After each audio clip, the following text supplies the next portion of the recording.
Sometimes, starting over is not about becoming someone new. It is about finally meeting the person who was there all along. After everything that had happened, I thought I needed a new beginning. I did not yet understand that what I really needed was to come home to myself. The Journey of a Fearless Soul, Episode 6, The Lioness. After my father died, my life changed very quickly. My brother died that same year, and not long after, my divorce was finally completed. It was one of the most difficult periods of my life.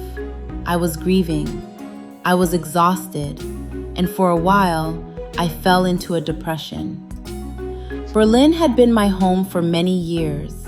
It was where I had studied, where I had become a wife, a mother, where my marriage had ended, where I had fought to begin again. But by then, I felt that chapter was over. Part of my family lived in Switzerland, and after so much loss, I wanted to be closer to family. So I made another decision. My daughter and I would move, and once again, we would start over. Switzerland became our new home. For my daughter, it meant a new school, new friends, a new environment. For me, it meant rebuilding again, a new home, a new job, a new routine, a new life. And although her father and I were divorced, he remained present in her life. He could work from almost anywhere. And over the years, wherever my daughter and I lived, he was never very far away. Our marriage was over, but he was still her father. And in our own way, we learned how to continue being a family, just in a different form. For a long time, I stopped dating. I had spent so many years moving from one emotion to another: marriage, motherhood, conflict, divorce, grief, men, family, work. There had always been something happening, and suddenly, I wanted quiet. I started exercising more. I discovered wellness, spas, saunas, massages, meditation. And somewhere along the way, I became what I still proudly call a spa junkie. But underneath all of that relaxation, I was doing something I had rarely done before. I was spending time with myself, not performing, not fighting, not trying to impress anyone, just being. I went deeper into therapy. I became interested in psychology, in behavior, in trauma, in the things that happen to us, and the things we continue doing because of what happened to us. I became fascinated by the mind. I studied hypnotherapy. Eventually, I even became a certified hypnotherapist.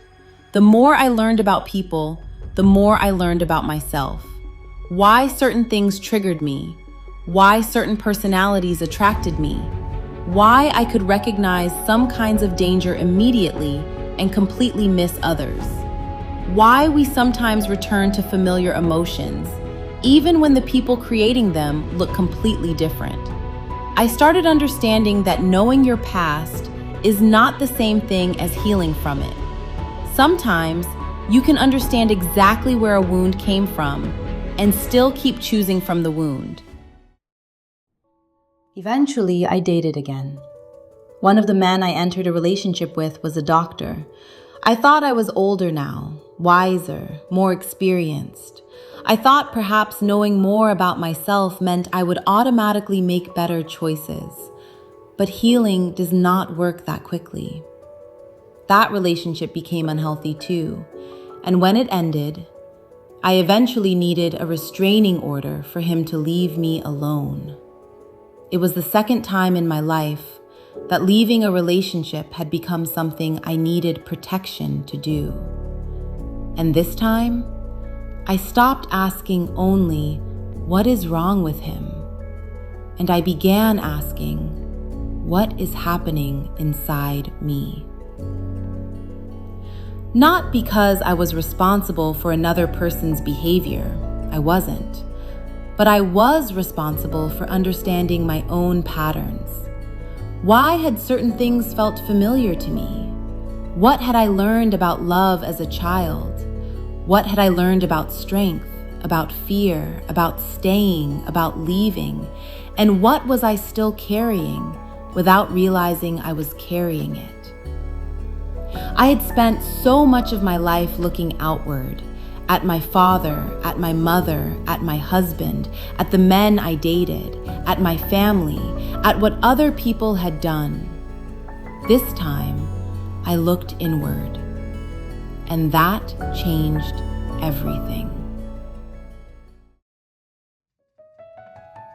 Years passed. My daughter grew.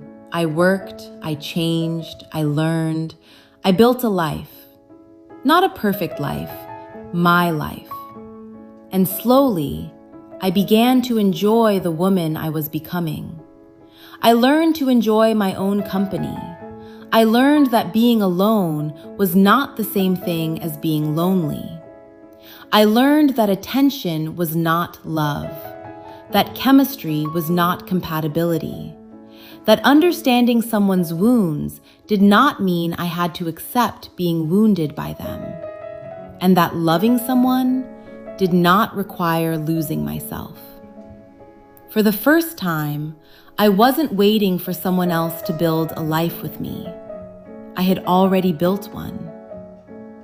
And through everything, there was my daughter, the little girl who had once made me realize that I wanted something different. As she grew, I understood that being her mother did not mean giving her a perfect life. I couldn't protect her from every disappointment, every heartbreak, every mistake. But I could give her something else. A mother who kept getting up. A mother who could change her mind. A mother who could leave what was hurting her. A mother who could admit when she was wrong. A mother who could build again. And perhaps that was one of the most important things I could ever teach her.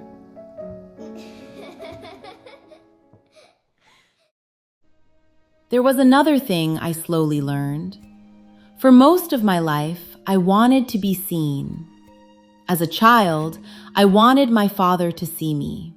Later, I wanted people I loved to understand me, to approve of my decisions, to acknowledge what I had built, what I had survived, what I had created. And sometimes, the people I hoped would say something said nothing.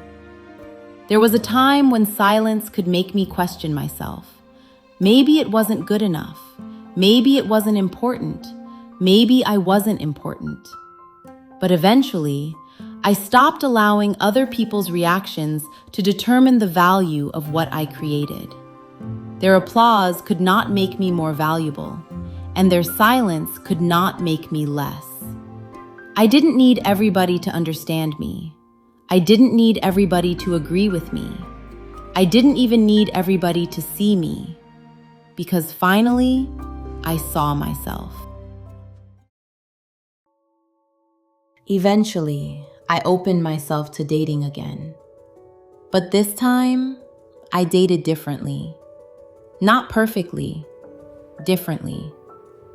I wasn't looking for the opposite of my father anymore. I wasn't looking for someone to rescue me. I wasn't looking for someone whose attention would prove my worth. I wanted to know the person in front of me. Who are you? How do you treat people? Do your actions match your words? How do I feel when I am with you? Can I remain myself beside you? And if the answer was no, I was learning that I could simply walk away. No war, no proving, no convincing. Just no. And then, one of the men I met was a lion. Not the lion from my childhood, a different kind of lion. Strong, confident, independent. Imperfect, but gentle with me. A gentle lion. And one day, while we were talking, he looked at me and called me a lioness. A lioness. No one had ever called me that before. He probably had no idea what that word would mean to me, but I did. I had spent my childhood afraid of the lion. Then I spent much of my life trying to become his opposite. But the truth was, I had never been his opposite. I was his daughter, and there was a lot of him in me. His strength, his stubbornness, his intensity, his ambition, his ability to take up space, his refusal to disappear. For years, I had been so focused on everything I did not want to inherit that I had forgotten something. We do not only inherit wounds. Sometimes we inherit strength too. Being like my father in some ways did not mean I had to become my father. I could choose what to do with what I had inherited. I could be strong without frightening the people I loved. I could be powerful without making anyone smaller.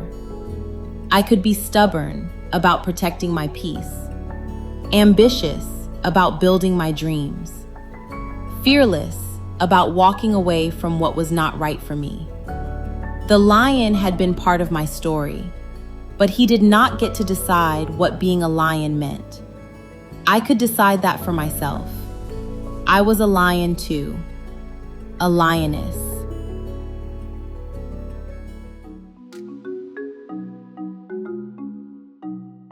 Are you fearless now? No. I still have fears. I still have doubts. And I still have no idea what life has planned for me. But I know something now that I didn't know before. Whatever happens, I trust myself. I have built myself before. And if life breaks what I build, I know I can build again. So that's what fearless means? To me, yes. Not living without fear. Living without letting fear decide who you become. I spent so much of my life trying to become the opposite of the lion. It took me all these years to understand I was never his opposite. I was a lioness all along. And whatever comes next, I'm open to reality surprising me.